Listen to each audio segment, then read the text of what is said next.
नमस्कार, श्रेया किचनमध्ये तुमचं स्वागत आहे। मी आज तुम्हाला करायला शिकवणार आहे खमंग खुसखुशीत बटाट्याची कापं। त्यासाठी लागणारं साहित्य 2 चमचे बेसन, 1 चमचा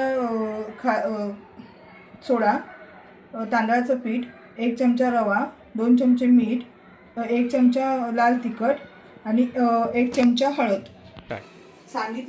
साहित्य सांगितल्याप्रमाणे सर्व मिश्रण मी साहित्य एकत्र करून घेतलेलं आहे। आता तवा पण तापलेला आहे। 2 चमचे मी तव्यावर तेल ठेवून एक एक करून आता बटाट्याची कापं आपण तव्यावर शॅलो फ्राय करून घेणार आहोत।